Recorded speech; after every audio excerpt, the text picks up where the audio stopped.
آپ صلی اللہ علیہ وسلم کے حوالے سے اس وقت بہت سارے، ہم ان کو خرافات کہہ سکتے ہیں یا آپ ان کو جو بھی کہہ لیں، تو وہ ایک سلسلہ جاری ہے کہ جی آپ صلی اللہ علیہ وسلم 12 ربیع الاول کو پیدا ہوئے، تو بھرپور طریقے سے اس میں، اور لوگ سعادت سمجھتے ہیں اس میں حصہ لینے کو۔ آپ کیا سمجھتے ہیں آپ صلی اللہ علیہ وسلم کی پیدائش پہ اس طرح کے تقاریب کا انعقاد کرنا، یا پھر گھر میں آپ اپنے اعزاء و اقرباء کے ساتھ خوشی منانا، کھانوں کو تقسیم کرنا، اور یہ سمجھنا کہ آپ صلی اللہ علیہ وسلم کی ولادت کے حوالے سے خوشیاں منا رہے ہیں، یہ صحیح ہے؟ کہ آپ صلی اللہ علیہ وسلم دنیا میں تشریف لائے، 40 سال کے بعد آپ کو نبوت ملی، بالکل، ایک بات یہ ہے۔ جی دوسری بات یہ کہ صحابہ کو رضوان اللہ تعالی علیہ مجمعین، ان کو جو محبت تھی جناب رسول اللہ صلی اللہ علیہ وسلم کے ساتھ، میں اکثر کہا کرتا ہوں کہ ہم اس کو بیان تو کر سکتے ہیں، بالکل، لیکن عملی طور سے اگر اپنانے کا موقع آ جائے تو شاید ہمارے لیے اپنانا مشکل ہو۔ تو پھر صحابہ کو دیکھ لینا چاہیے کہ صحابہ نے کیا دیکھنا یہ ہے کہ آپ صلی اللہ علیہ وسلم نے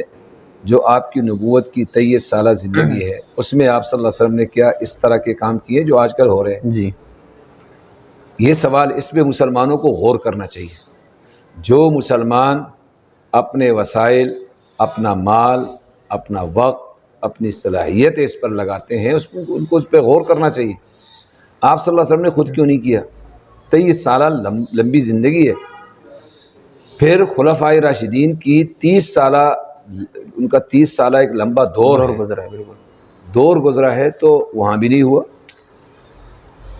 تو ہم پابند ہیں،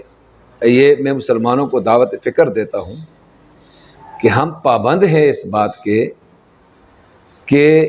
ہم ان کو دیکھیں۔ انہوں نے چونکہ ان کاموں میں سے کوئی کام نہیں کیا، جلوس نہیں نکالے، انہوں نے کوئی جو ہے نا ایسے جلسے نہیں کیے، کوئی جو ہے نا اس دن کھانے تقسیم نہیں کیے، لیکن صحابہ نے رضوان اللہ تعالی علیہ مجمعین، انہوں نے اللہ کے ساتھ، جناب رسول اللہ صلی اللہ علیہ وسلم کے ساتھ، دین اور اسلام کے ساتھ محبت کا اظہار عمل کے ذریعے سے کیا۔ آج جو لوگ اپنی صلاحیتیں، اپنا مال، اپنا وقت اس پر لگاتے ہیں، ان کو اس پہ غور کرنا چاہیے کہ آخر انہوں نے کیوں نہیں کیا۔ ان کو جناب رسول اللہ صلی اللہ علیہ وسلم کے ساتھ محبت نہیں تھی، یہ غلط ہے۔ محبت تو اتنی تھی کہ جس کو میں نے بتلایا کہ ہم شاید اس محبت کا اظہار ہی نہیں کر سکتے۔ آپ صلی اللہ علیہ وسلم کے ساتھ، اللہ کے ساتھ اور اللہ کے دین کے ساتھ جو آج کا مسلمان چھوڑ چکا ہے اور خرافات میں اور لا یعنی قسم کی چیزوں میں امت کھو چکی، اس کا نتیجہ یہ ہوا کہ آج اقوام عالم میں مسلمان سر اٹھا کر جینے کے بجائے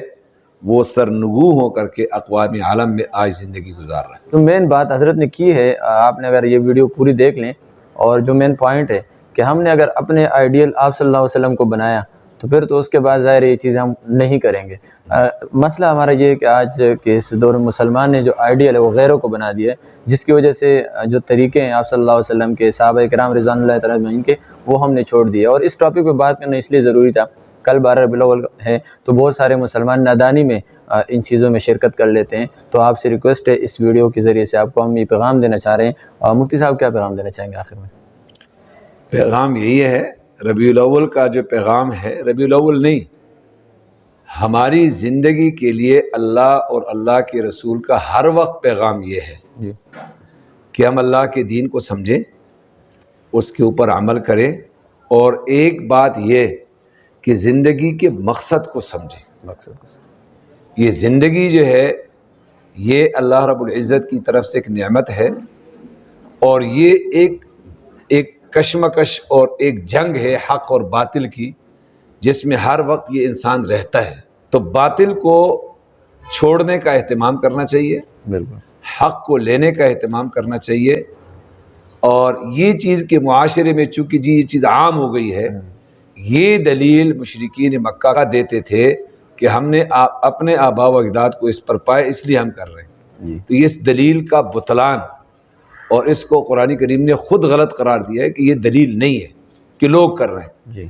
دلیل یہ ہوتی ہے کہ قرآن کریم میں ہے، احادیث میں ہے، خلفائے راشدین کے ادوار میں ہے، صحابہ سے خیر القرون کے زمانے میں، اور پھر 4 فقہ ہیں جن کو اللہ تعالیٰ نے، یہ 4 فقہا، 4 ائمہ گزرے ہیں، جی امام ابو حنیفہ رحمۃ اللہ علیہ، امام مالک رحمۃ اللہ علیہ، امام شافعی رحمۃ اللہ علیہ، امام احمد ابن حنبل، یہ لوگ، یہ پورا دین ہے۔ جی ناظرین، یہ سلسلہ جاری رہے گا جس نے روح کونین صلی اللہ علیہ وسلم، اور اس میں آپ صلی اللہ علیہ وسلم کی سیرت کا جو سلسلہ ہم نے جاری رکھا ہے اس کو بھی آگے کنٹینیو رکھیں گے، اور کوشش کریں گے مفتی صاحب کی ہم ایک اور بھی ملاقات آپ سے کروائیں، اور اس کے علاوہ دیگر علماء کرام کی بھی ہم آپ سے ملاقات کروائیں گے۔ تو اگلی ٹرانسمیشن تک کے لیے مجھے، یعنی اپنے میزبان دانش محمود کو دیجیے اجازت۔ اللہ حافظ۔